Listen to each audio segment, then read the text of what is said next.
یہ حالات نہیں ہیں کہ عدالت میں جج صاحبان کی دہلیز پر کھڑے ہو کر کیا انصاف کی بھیک نہیں مانگی جا رہی ہے؟ کیوں؟ آپ تو کہہ رہے تھے کہ وہ تعلیم پچھڑے پن کا شکار ہے. ہم نے کہا کون سی؟ کہنے لگے وہ نسواں کی تعلیم، وہ دارالعلوم کی تعلیم. ہم نے کہا صاحب تو آپ اگڑوں والی تعلیم دینا چاہتے ہیں تو ذرا دکھا کر کے دیکھ لیجئے. آپ نے نہیں دیکھا کیا غازی آباد کے اندر 45 بچیاں ہوٹل کے کمروں سے برآمد نہیں ہوئی ہیں؟ یہ آپ کی تعلیم تھی کہ بچوں کو، بچیوں کو فحاشی کے اڈوں تک پہنچا دیا گیا. مگر وہ تعلیم جو آپ کی بیٹیوں کو سیدہ فاطمہ الزہرا کا طریقہ سکھا رہی ہو، وہ تعلیم جو ام المومنین سیدہ عائشہ صدیقہ رضی اللہ عنہا کا کردار بتا رہی ہو، وہ تعلیم آپ کے سمجھ میں نہیں آتی. جانتے ہو اس زمین پر سب سے پہلے شکشا کی بات کس نے کی ہے؟ تعلیم و تعلم کی بات کس نے کی ہے؟ آئیے ذرا تاریخ نگاہوں کے سامنے رکھیں، بدر کا میدان نگاہوں میں رکھیں. یہ علماء تشریف فرما ہے، ان کی خاص توجہات کا تعلیم ہو گئے. آپ سمجھ رہے ہو کہ میں آپ کے بیٹے کو حافظ قرآن، عالم دین اور مفتی اور قاری بنانے کی بات کر رہا ہوں؟ بلا شبہ آپ کو یاد تو تب آتی ہے جب جنازے کی چارپائی پر کوئی بندہ لیٹا ہوا ہوتا ہے نا، وہ بول نہیں سکتا مگر جانتا تو سب کچھ ہے، دیکھ تو سب کچھ رہا ہے، مگر وہ یہ نہیں کہہ سکتا کاش میں نے اپنے بیٹے کو حافظ قرآن بنا دیا ہوتا، کاش میں نے اپنے بیٹے کو عالم دین بنا دیا ہوتا. مگر اس کے باوجود یہ نہ سمجھیے گا کہ میں اصلی تعلیمات کی مخالفت کر رہا ہوں. حضرات بدر کا میدان نگاہوں کے سامنے رکھا ہے، پرچم محمدی صلی اللہ علیہ وسلم بلند ہو گیا. اسیران بدر کے ہاتھوں میں ہتھکڑیاں ڈال کر بارگاہ نبوت میں پیش کر دیا گیا. اللہ کے حبیب ارشاد فرماتے ہیں اے ابو بکر ان کے ساتھ کیا سلوک کیا جائے؟ تاجدار صداقت نے کہا تھا اے حبیب خدا میرا ماننا تو یہ ہے فدیہ لے کر انہیں رہا کر دیا جائے، اچھا اثر جانب مکہ جائے گا. عمر تمہاری کیا رائے ہے؟ جناب عمر عرض کرتے ہیں آقا میرا اگر کہنا مانے ماموں مسلمان ہے، بھانجا کافر ہے، جو جس کا قریبی رشتہ دار ہے وہ ایک دوسرے کی گردن کو مار دے. مگر آقا نے فرمایا تھا اے ابو بکر آج تمہاری رائے کو فوقیت دی جاتی ہے. تاریخ بتاتی ہے عزیزان ملت اسلامیہ، اور آقا نے فرمایا تھا اے میرے صحابہ کہہ دو اسیران بدر سے جو آج جن کے قدم ڈگمگا رہے ہیں، کون اسیران بدر؟ یہی وہ لوگ تھے جنہوں نے صحن کعبہ میں مصطفیٰ کی گردن میں چادر ڈال کر جنچا تھا. یہی وہ اسیران بدر تھے، یہی وہ کفاران مکہ تھے جنہوں نے حالت سجدہ میں پشت انور پر اونٹ کی اوجھڑیاں بھی ڈالی تھی. یہی وہ اسیران بدر تھے جنہوں نے راستے میں کانٹے بھی بچھائے تھے، جنہوں نے شیب ابی طالب میں 3 سال تک قید و بند کی زندگی گزارنے پر مجبور کیا تھا. یہی وہ لوگ تھے جنہوں نے مصطفیٰ کریم کا سوشل بائیکاٹ کیا تھا. مگر تاریخ بتاتی ہے عزیزان ملت اسلامیہ میرے آقا نے کہا تھا اے اسیران بدر فدیہ دیتے جاؤ، رہائی حاصل کرتے جاؤ. حضرات جانتے ہیں ایک ایک کر کے لوگ آتے رہے، فدیہ دیتے رہے، رہائی حاصل کرتے رہے. آنے والوں میں کچھ ایسے بھی افراد تھے جنہوں نے ہاتھ جوڑ لیا اور کہا تھا اے مسلمانوں کے پیغمبر میرے پاس تو ایک پھوٹی کوڑی بھی نہیں ہے، آخر ہم کیا دے کر رہائی حاصل کریں؟ اللہ کے حبیب نے فرمایا تھا کیا سچ کہتے ہو؟ کہا ہاں بالکل سچ کہتے ہیں. فرمایا کنارے کھڑے کر دو. کنارے کھڑا کر دیا. آج قدم ڈگمگا رہے تھے، آج ان کے جسموں پر رشا جاری تھا، آج انہیں مکے کے ظلم و ستم یاد آ رہے تھے. کیوں؟ اس لیے کہ آج تاجدار مدینہ بدر کے میدان میں فاتح کی حیثیت سے موجود ہیں. حضرات جانتے ہیں اللہ کے حبیب نے فرمایا انہیں کنارے کھڑا کر دو، اور جب کنارے کھڑا کر دیا جب سب فدیہ دے کر رہائی حاصل کر لیے اللہ کے حبیب نے ارشاد فرمایا تھا اب تم بھی آ جاؤ. کانپتے ہلتے قدموں سے آگے آئے اور کہا تھا جی بتائیں کیا حکم ہے؟ سنو دانشوران قوم حبیب خدا نے کیا کہا تھا. اللہ کے حبیب نے کہا تھا اے میرے صحابہ ان سے کہہ دو آج اسیران بدر کی جن کے پاس فدیہ دینے کی صلاحیت نہیں ہے، آج ان سے کہہ دو یہ صحابہ کے 10 بچوں کو لکھنا سکھا دیں، پڑھنا سکھا دیں. کیا کہا تھا؟ اس زمین پر تعلیم و تعلم کی بات تمہاری حکومتوں نے پہلے نہیں کیا ہے. میں ذمہ داری کے ساتھ بول رہا ہوں ہماری حکومتوں نے تعلیم کی بات میں کی ہے. اس کائنات میں سب سے پہلے اگر کسی نے تعلیم و تعلم کی بات کی ہے تو آمنہ کے لال نے کی ہے. اس زمین پر سب سے پہلے بیٹیوں کے قتل کے خلاف اگر کسی نے ابھیان چلایا ہے تو آمنہ کے لال نے قتل ہونے والی بیٹیوں کو اپنی گود میں بٹھا کے رحمت کے لقب سے ملقب کیا تھا. یاد کرو وہ تاریخ. یہ مسلمان برادریوں میں پھنسا. کوئی کہتا ہے ہم بڑی برادری والے, کوئی کہتا ہے صاحب ہم پسماندہ ہیں. کون ہے پسماندہ؟ مسلمانوں, تم نے اپنے پیغمبر کی تاریخ نہیں پڑھی. اس زمین پر سب سے پہلے اگر کسی نے پسماندہ طبقات کو کلیجے سے لگا کر انصاف دینے کا کام کیا تھا تو آمنہ کے لال نے ملک حبش سے آنے والے بلال حبشی کو کلیجے سے لگایا ہے اور خانہ کعبہ کی چھت پہ چڑھا کے مؤذنوں کا امام بنا دیا ہے. حضرات ذرا غور تو کریں, یہ جناب عمر فاروق اعظم کا بیٹا آج ایکسپلین کرنا چاہتا ہے وہ برادریوں میں لڑنے والوں اور چھوٹا بڑا امیر غریب کی لڑائی لڑنے والوں, یاد رکھنا. میں اس تاریخ کو آپ کے سامنے رکھوں. جناب عمر ابن خطاب کا نام آپ نے سنا ہے. 25 لاکھ مربع میل پر حکومت کرنے والا عمر ابن خطاب. سادگی کا عالم یہ تھا, ادب کا عالم یہ تھا, اہل بیت مصطفیٰ سے محبت کا عالم یہ تھا. جناب عمر کا مسجد نبوی شریف میں جمعے کا دن ہے, خطبے کا وقت ہے. اچانک امام حسین مسجد کے اندر داخل ہوئے. فرمایا اے عمر, ہزاروں کا مجمع ہے یار. فرمایا عمر ذرا ممبر سے نیچے اتر کے تشریف لے آؤ. لوگ جناب عمر ممبر سے نیچے اترے. کہا کیا وہاں کہاں بیٹھے تھے؟ فرمایا آپ کے نانا کا ممبر تھا, آپ کے نانا کی اجازت کے بعد یہاں صحابہ کا اجماع تھا, صحابہ کی جماعت نے ہمیں متحدہ طور پر متفقہ طور پر بٹھا دیا تو میں بیٹھ گیا. فرمایا وہ جانتے ہو ممبر کس کا ہے؟ ہاں میں جانتا ہوں, یہ ممبر آپ کے نانا کا ہے, یہ ممبر آپ کے نانا کا ہے. اس سے پہلے زمانہ ممبر کے بارے میں کبھی جانتا بھی نہیں تھا. جناب حسین فرماتے ہیں اچھا ٹھیک ہے اے عمر اتر آئے ہو, کوئی بات نہیں, ٹھیک ہے جاؤ اپنا خطبہ مکمل کر لو, نماز پڑھا دو. تاریخ صحیح ہے. جناب عمر نماز کے بعد صحابہ کی جماعت ملی, آپ کے محبین اکٹھا ہوئے. فرمایا حضور حالت جمعہ میں عین خطبے کے وقت حسین نے آپ کو ممبر سے اتار دیا, آپ ناراض نہیں ہوئے؟ اللہ کی قسم جناب عمر نے کہا تھا اے میرے ساتھیوں یہ ممبر حسین کے نانا کا تھا, حسین نے مجھے اتار دیا. آج ڈائریکٹ مجھے حسین نے بٹھایا ہے.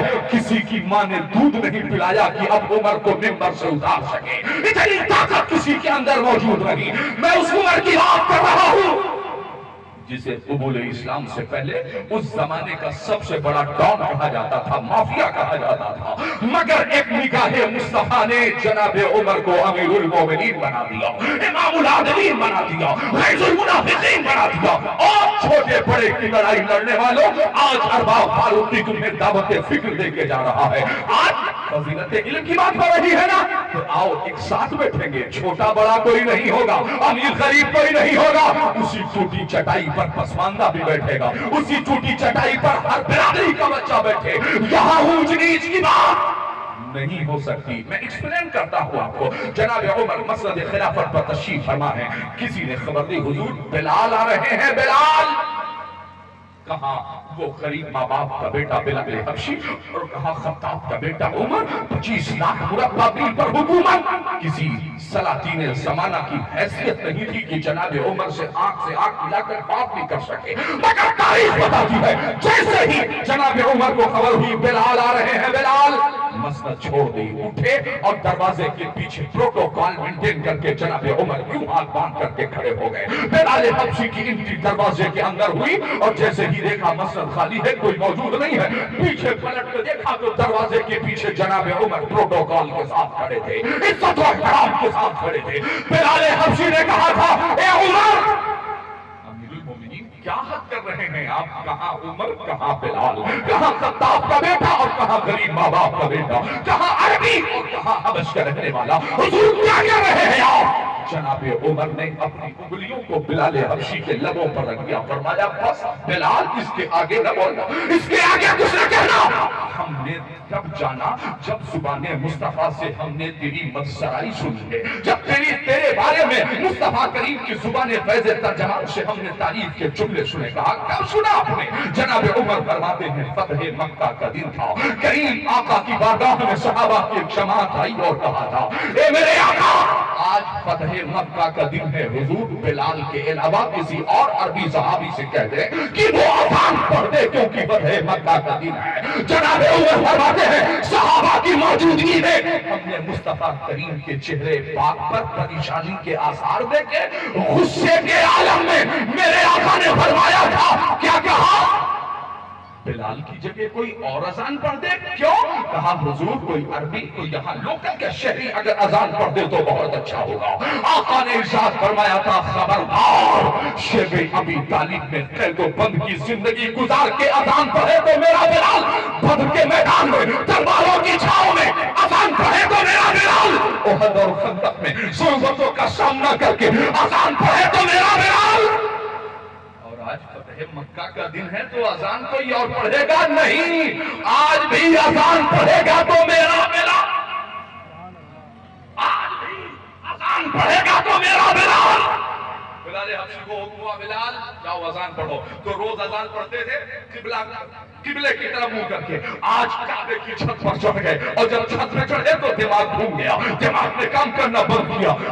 کہا ابو بکر عمر عثمان علی ذرا طلحہ زبیر قریب آ جاؤ، کیا بات ہے؟ کہا یار ایک بات بتاؤ، دنیا کے کسی کونے میں رہتا تھا، میں ملک حبش میں تھا میرا قبلہ کعبہ ہوتا تھا، مدینے میں تھا قبلہ کعبہ ہوتا تھا، میں ایران میں تھا قبلہ کعبہ ہوتا تھا، سفر میں ہوتا تھا میرا قبلہ کعبہ ہوتا تھا، مگر آج جب میں کعبے کی چھت پہ کھڑا ہوں تو چہرہ کدھر ہونا چاہیے؟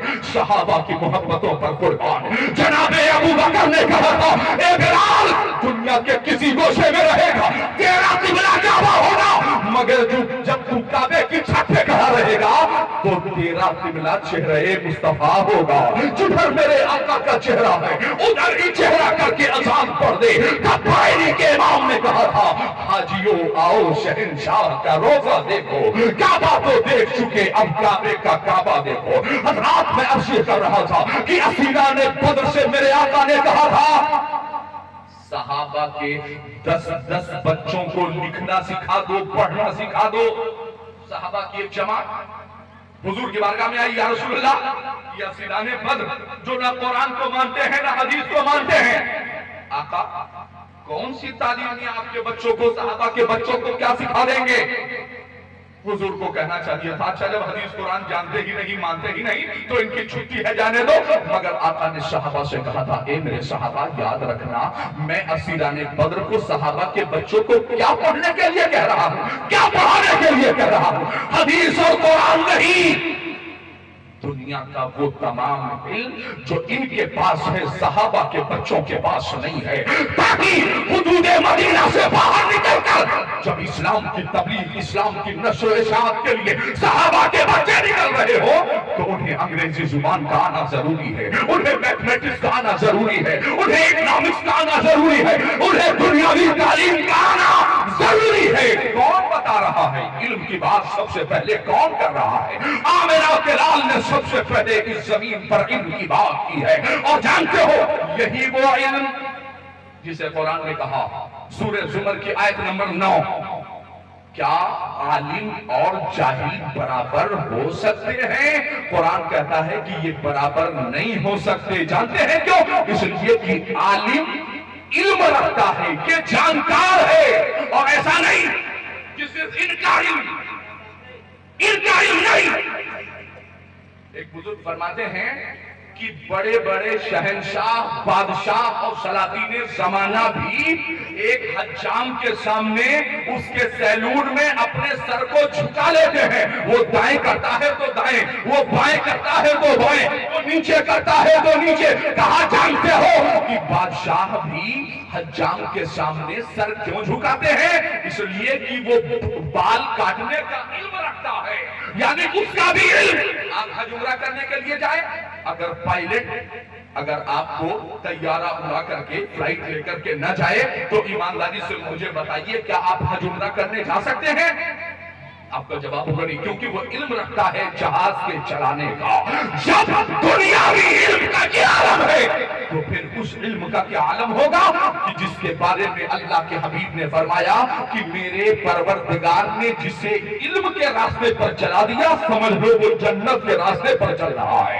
فرشتے اپنے نورانی پروں کو طلبا کے قدموں کے نیچے نائبین مصطفیٰ کے قدموں کے نیچے وہ اپنے پروں کو، نورانی پروں کو بچھا دیتے ہیں۔ حضرات اب ذرا غور کیجئے گا کہ علم، شکشا اور ایجوکیشن، درس و تدریس کی بات سب سے پہلے کون کر رہا ہے؟ آمنہ کے لال نے کیا۔ اللہ کے حبیب مسجد نبوی شریف میں انٹری فرما رہے ہیں، دیکھا ایک محفل ایک جگہ، دوسری محفل دوسری جگہ۔ اللہ کے حبیب نے تھوڑی دیر بیچوں بیچ میں کھڑے ہو کے ارشاد فرمایا، یہاں کیا ہو رہا ہے؟ فرمایا حضور یہ ذکر خدا کی محفل سجائی گئی ہے۔ فرمایا اچھا یہ کون سی محفل چل رہی ہے؟ صحابہ کی جماعت نے بتایا حضور یہاں علم کی بات ہو رہی ہے، ایجوکیشن کی بات ہو رہی ہے۔